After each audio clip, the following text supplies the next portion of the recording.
मित्रों, कल ही आप दिवाली और चिल्ड्रंस डे मना के हटे हैं और आज जब मैंने सुबह देखा कि चारों तरफ पटाखे ही पटाखों के जो वेस्ट मटेरियल है उसने शहर गंदा किया हुआ है, तो मैंने सोचा सिविक सेंस और लॉ डे जो 26/11 को हम मनाने वाले हैं उस पे कुछ बात अपने मन की आपके आगे रखूं। दोस्तों, एक तरफ आप दिवाली मना रहे थे, एक तरफ डिफेंड कर रहे थे आपके देश को दुश्मनों से हमारे जवान। मन में आया उनको भी श्रद्धांजलि इसी के तहत दूं। मित्रों, आर्टिकल 51A के डी में डिफेंड की बात लिखी गई है। ABCDEFGHIJ ये फंडामेंटल ड्यूटीज आपकी सिविक सेंस को इनकलकेट करने में मदद कर सकते हैं। जिस तरह चाणक्य जी ने कभी तक्षशिला में पढ़ाते हुए चंद्रगुप्त तैयार किए, अगर आज हमारे माँ बाप 0 से 6 साल तक की उम्र में किड्स को, जी हाँ, आर्टिकल 51A के की मैं बात कर रहा हूँ, उन किड्स को अगर अपने अंदर के किड को, बच्चे को जगाते हुए डिकोडिंग और कोडिंग और 5G की जनरेशन को सिविक सेंस भी पढ़ा दिया, वो इंटीग्रिटी, वो एम्पैथी, एप्टीट्यूड, एस्पिरेशन, वो वे ऑफ लाइफ सनातन को समझा दिया, हर बच्चे के अंदर के पैगंबर को, नानक को, जीसस को गीता का पाठ अगर पढ़ा दिया, अगर उनके डीएनए में ये बात डाल दी कि 99.99 उनके डीएनए सेम है, एक ही निगरी मदर के वो बच्चे हैं और ये गोरे काले का 64 जो स्किन कलर्स है वो फिनोटाइप केवल 0.01 जंक डीएनए के कारण है, तो आधी देश की समस्याएं दूर हो सकती हैं। देखो, बातों बातों में आर्टिकल 51A का डी और के हमने समझ लिया। बच्चों, ये सिविक सेंस ही अब हमारे सिविलाइजेशन को बचा सकती हैं और इसी को हम आगे समझेंगे। ओ पाजी, मैं भी कुछ कहना चाहूँ। ये नई जनरेशन 5G की एक्स जनरेशन, ये जनरेशन एक्स 23 साल के उस नौजवान B for Bhagat Singh, article 51A के बी फॉर भगत सिंह जैसे फ्रीडम फाइटर्स राजगुरु सुखदेव सुभाष चंद्र बोस जी को भूलना नहीं चाहिए। ओ पाजी, ਉਹਨਾਂ ਦੇ ਕਾਰਨ ਹੀ ਅਸੀਂ 1200 ਸਾਲ ਦੀ ਗੁਲਾਮੀ ਦੇ ਬਾਵਜੂਦ ਆਪਣੀ ਵਜੂਦ ਨੂੰ ਬਚਾਏ ਹੋਏ ਹਨ। केवल रॉबर्ट क्लाइव $45 ट्रिलियन ले गया सी, कई नादिर शाह, तैमूर लंग, गजनवी, गजनी, मीर कासिम ने लुट लुट के सोने नु चिड़िया नु जीरो कितना सी, लेकिन आज भी 365 दिन धूप निकलने वाले इस सब कॉन्टिनेंट, ब्लेस्ड सब कॉन्टिनेंट में जनाबे आली 6th अमीर कंट्री बनने का रुतबा हासिल है। ये जो मेरा देश है, इसके फ्रीडम स्ट्रगल्स को एक सलाम। गुरुजी, आपने पिछली क्लास में बताया था कि ये जो सिविक सेंस है इसको फंडामेंटल राइट्स की तरह इन्फोर्सिएबल बनाना चाहिए, जैसा वेंकटाचलैया जी ने कहा। नवीन जिंदल जैसे इंडिविजुअल्स ने जब सुष्मिता सेन और रामदेव जी से भी गलती हुई और फ्लैग की इंसल्ट होनी शुरू हुई, तो सुप्रीम कोर्ट के तहत फ्लैग कोड का याद दिलाया।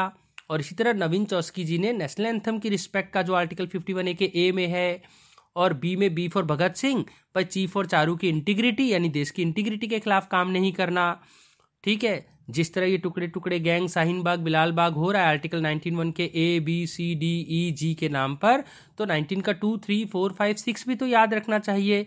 एक हाथ में अगर आपके राइट्स हैं तो दूसरे हाथ में ड्यूटी है। बल्कि डुगे साहब ने तो यहाँ तक कह दिया था, आपके पास केवल एक ही अधिकार है और वो है अपने कर्तव्यों का पालन करना। गांधी जी ने भी यही कहा था। भाई, ये तो उस तितली की तरह हुई जिसके पीछे जितना जाओगे वो आपसे दूर भागेगी।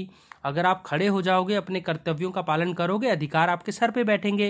भाई, ये बात हमारे नए यूथ को बताना पड़ेगा, जो कन्हैया जैसे तेज तरार बच्चे हैं। अगर वो केवल अपनी ड्यूटीज को पूरा करें तो शायद हमारी सोसाइटी को ज्यादा फायदा हो। आर्टिकल 51A के ए फॉर एंथम, हमें अपने राष्ट्रीय प्रतीकों की, एंथम की, कॉन्स्टिट्यूशन की रिस्पेक्ट करनी है। कॉन्स्टिट्यूशनल मोरालिटी ही देश की अकेली मोरालिटी है, ना कि किसी और धर्म या सेक्ट की एक सेकुलर कंट्री में। बी फॉर भगत सिंह जैसे हमारे सुभाष चंद्र बोस, सावरकर, जिन्होंने भी देश की आज़ादी में कंट्रीब्यूट किया, उनको याद करें, चेरिश करें। और सी फॉर चारू की इंटीग्रिटी, देश की इंटीग्रिटी के आगे कोई भी आपका फ्रीडम ऑफ एक्सप्रेशन काम नहीं आएगा। इंटीग्रिटी सबसे ऊपर है। 370 में देखो भारत किस तरह अब एक हो गया है। हमें अपने देश की अखंडता के लिए हमेशा देश का साथ देना चाहिए। और डी फॉर केवल डिफेंड करने के लिए, दिवाली में जब आप सेलिब्रेट कर रहे थे और डिफेंस के सोल्जर आपको डिफेंड कर रहे थे, नहीं, आपको हर जीजाबाई के थ्रू शिवाजी बन के आना है, जयंती बाई के थ्रू महाराणा प्रताप बन के आना है, और हेमू की तरह, विक्रमादित्य की तरह आपको इस देश को फिर से बचाना है। ABCD के बाद EFGH, ई फॉर इला अरुण की तरह डेरोगेटरी गाने नहीं गाने, लड़कियों के अगेंस्ट कोई बातें नहीं करनी। F फॉर फ्रांस से अगर कुछ सीखना है तो फ्रेंडशिप या फिर फ्रांस के कल्चर की रिस्पेक्ट, ठीक है। और G फॉर ग्रीन इन्वायरमेंट, तभी तो हमने कल पटाखे कम फोड़े। MC मेहता अपने अंदर का जिंदा करो, रिधिमा पांडे को जिंदा करो, ग्रेटा थनबर्ग को जिंदा करो, वृक्ष माता को जिंदा करो, रोज एक पौधा लगाओ। JC बोस ने तो कहा उनमें जान होती है, उनसे बातें करके देखो, ठीक है। जापान के साइंटिस्ट ने जब ये प्रूव कर दिया कि एक थॉट प्रोसेस से पानी का स्ट्रक्चर चेंज हो सकता है, पौधे भी बातें करते हैं, तो अपने शरीर को एक एनर्जी, एक वेव को पहचानो, जैसा आइंस्टीन ने और भाई टेस्ला ने कहा। ये बात मैं नहीं बोल रहा, साइंटिफिक टेम्परामेंट के लिए आर्टिकल 51A का H बोलता है कि जहां आप भगवान की पूजा करते हो, माइंड की पूजा करते हो, विवेकानंद जी की पूजा करते हो, तो विवेकानंद जी के जो ट्रू डिसाइपल थे, आइंस्टीन, टेस्ला, ओपेनहियम, जो गीता पे बिलीव करते थे, मेटाफिजिक्स की बातें करते थे, और आज के युग के स्टीफन स्पीलबर्ग, जिन्होंने न्यूटन के बात को भी जीरो कर दिया, ऐसी साइंटिफिक टेम्परामेंट को डेवलप करो। फर्स्ट प्रिंसिपल ऑफ थिंकिंग जो इलॉन मस्क के पास है, मनोज भार्गवा के पास है, उसको डेवलप करो। ये बात मैं नहीं कहता, 51A का H बोलता है।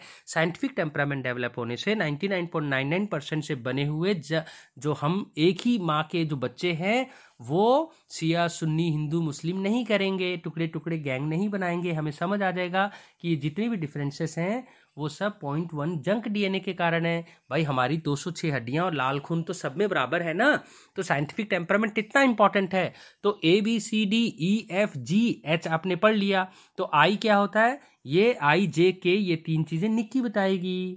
थैंक यू रणछोड़दास जी।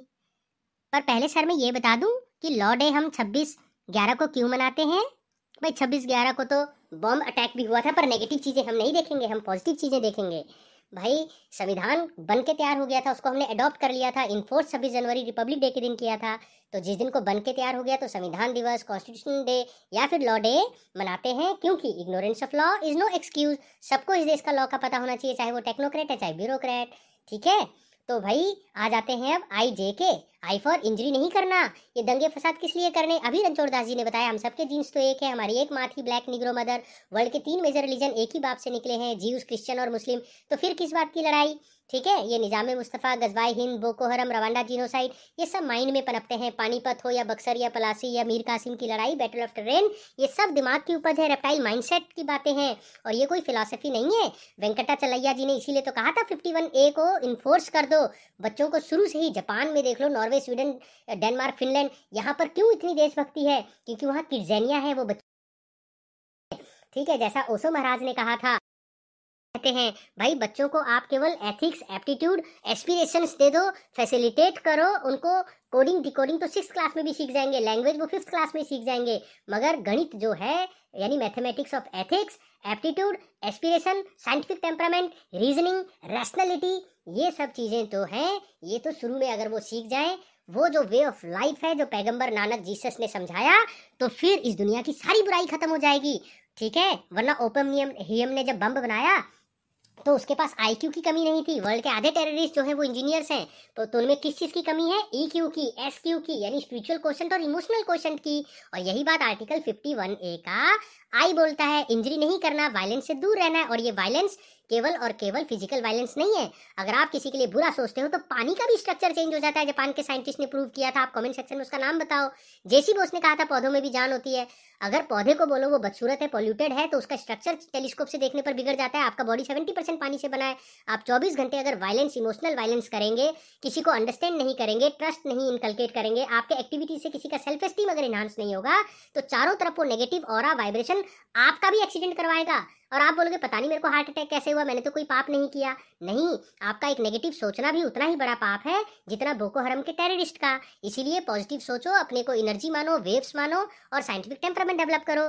चलो ज्यादा फिलोसफी हो गई तो जे पे आते हैं। जे फॉर भाई जैक ऑफ ऑल ट्रेड मत बनो, मास्टर ऑफ नन सम बनो। ये हमारे हिंदुस्तान की प्रॉब्लम आ गई है और हमारे गुरुजी सही कहते हैं। सिविक सेंस में ये बात साफ लिखी गई है। आपका ये मौलिक ड्यूटी है, आपका कर्तव्य है कि भगवान ने आपको चाहे एक पांव दिया, एक हाथ दिया, मगर मन से कभी नहीं हारना है। अपने आप को कन्वेक्स लेंस की तरह, सोलर कुकर की तरह अपने एप्टीट्यूड को जानकर, अपने टेम्परामेंट, अपने पैशन को फॉलो करना है। Rest of the thing by product होगा। पैसा हो, दौलत हो, शौहरत हो, वो तो आपके पीछे भागेंगी। वो रणछोड़ दास जी नहीं बोलते 3 इडियट में, भाई काबिल बनो, काबिलियत के पीछे तो आपके सक्सेस भागती है।